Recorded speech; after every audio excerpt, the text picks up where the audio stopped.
மரியாதைக்குரிய பாரத பிரதமர் அவர்கள் அவர் வழியிலேயே நல்லாட்சி செய்து கொண்டிருப்பவர். இன்று எல்லா பத்திரிகைகளிலும் அவரை பற்றி ஒரு கட்டுரையும் எழுதியிருக்கிறார். அந்த அளவிற்கு பாரத பிரதமர் ஒரு எளிய தொண்டனாக தனது கருத்துக்களை பதிவு செய்திருக்கிறார். ஆக நல்லாட்சி என்றாலே மரியாதைக்குரிய வாஜ்பாய் அவர்கள்தான் என்பதை பதிவு செய்திருக்கிறார்கள். அதனால் எனக்கு இந்த எங்களது கட்சி சார்பில் ஒவ்வொரு வாக்குச்சாவடியிலும் கொடியேற்ற வேண்டும், மரியாதைக்குரிய வாஜ்பாய் அவர்களுக்கு அஞ்சலி செலுத்த வேண்டும் என்ற வகையில் ஒரு எளிய தொண்டனாக எங்களது பூத்தை சார்ந்த சகோதரர்களோடு இணைந்து இந்த நிகழ்ச்சியை கொண்டாடிவிட்டு மாநில தலைவர் அவர்களின் தலைமையில் அடையாறில் இன்னொரு நிகழ்ச்சி இருக்கிறது, அதற்கு நான் சென்று கொண்டிருக்கிறேன். ஒரு ஆரோக்கியமான அரசியலை முன்னெடுத்து சென்றவர் வாஜ்பாய் அவர்கள்.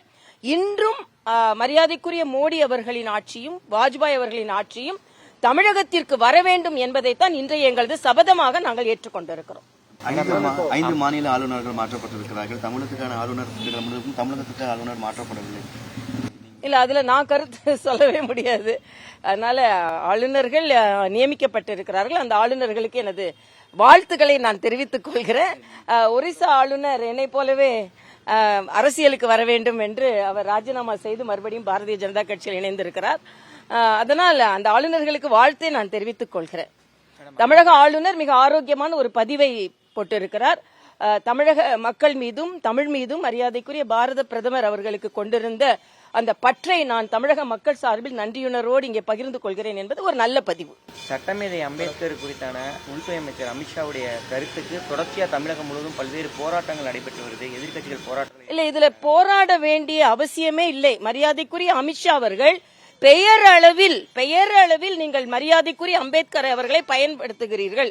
ஆனால் அவருக்கு பெயர் வாங்கி கொடுக்கும் அளவிற்கு நாங்கள் தான் திட்டங்களை கொண்டு வந்திருக்கிறோம் என்று தெளிவாக சொன்னார். இந்த பிமேப் என்பதை அறிமுகப்படுத்தியது மரியாதைக்குரிய பாரத பிரதமர் மோடி அவர்கள். இன்று மிகவும் பட்டியலின சகோதர சகோதரிகள் சென்று அயல் நாட்டில், ஏன்னா அயல் நாட்டில் படிச்ச என்ற முறையில் தங்குறதுக்கு தான் இடம் கிடைக்காது. அவர் லண்டனில் தங்கி படித்த இடத்தை கொடுத்து அந்த மாணவர்கள் மாணவிகள் இலவசமாக கல்வி கற்பதற்கு ஏற்பாடு செய்திருக்கிறார்கள். அரசியலமைப்பு சட்டம் தான் எனது புனித நூல் என்று சொன்னவர் நமது பாரத பிரதமர். அதே மாதிரிதான் மரியாதைக்குரிய அமித்ஷா அவர்கள் ஏறக்குறைய 1.5 மணி நேரம் பேசினார்.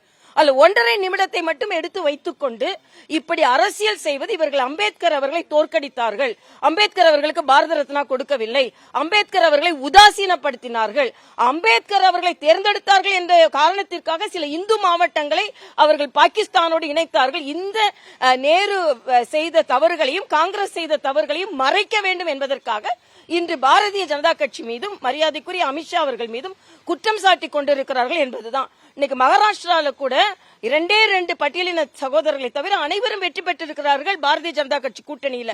அதனால செயல்படுத்தி கொண்டிருப்பவர் பாரதிய ஜனதா செயல்படுத்தி கொண்டிருக்கும் கட்சி பாரதிய ஜனதா கட்சி தான். அதை எதிர்த்து செயல்படுத்தி கொண்டிருப்பவர் காங்கிரசும் அதில் கூட்டணி. அண்ணன் திருமாவளவன் போன்றவர்களை பார்த்து எனக்கு மிகவும் பரிதாபமாக இருக்கிறது. ஏனென்றால் அம்பேத்கர் அவர்களை காங்கிரஸ் எதிர்த்தது ஒரு அரசியல் என்று சொல்கிறார். அப்படி என்றால் ஒரு அரசியல்வாதியாகத்தான் அவர் அம்பேத்கரை எடுத்துக் கொள்கிறாரா என்ற கவலையும் எனக்கு இருக்கிறது. அம்பேத்கருடைய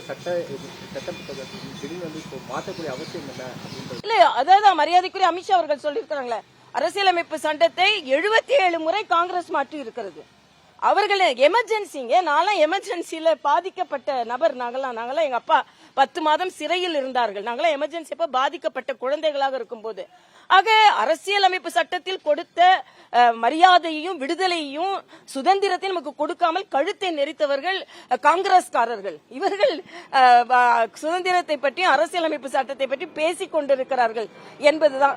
மரியாதைக்குரிய நமது ராணுவ அமைச்சர் ஒரு அழகான ஒரு வார்த்தையை சொல்லியிருந்தார். இவர்களெல்லாம் அரசியலமைப்பு சட்டத்தை கையில் எடுத்துக்கொண்டு திரிகிறார்கள், நாங்கள் அதை கிரீடமாகவே வைத்திருக்கிறோம் அப்படின்னு சொல்லியிருக்கிறார். மரியாதைக்குரிய பாரத பிரதமர் அதை கிரீடமாகவே வைத்திருக்கிறார் என்பதுதான் எனது கருத்து.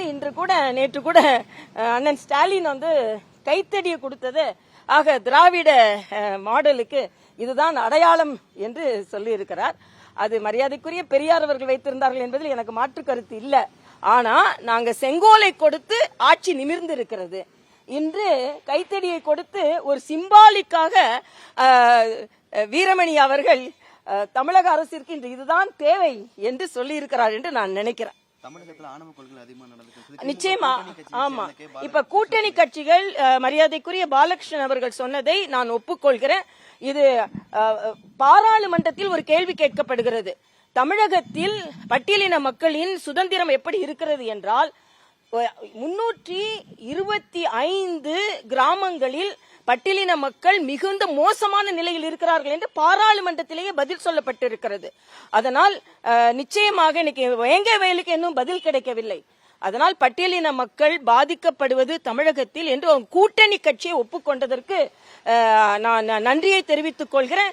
இப்படித்தான் அவங்க கூட்டணி கட்சிகள் ஒவ்வொன்றாக அவர்களின் தவறை உணர்ந்து திராவிட முன்னேற்ற கழக கூட்டணி அண்ணன் திருமாவளவன் உள்ள இருப்பாங்களான்னு தெரியாது, கம்யூனிஸ்ட் உள்ள இருப்பாங்களான்னு தெரியாது, சகோதரர் வேல்முருகன் அவர்கள் உள்ள இருப்பாங்களான்னு தெரியாது, 200 என்று அண்ணன் ஸ்டாலின் சொல்லிக் கொண்டிருப்பது நிச்சயமாக கனவாகத்தான் போகும் என்பது எனது கருத்து.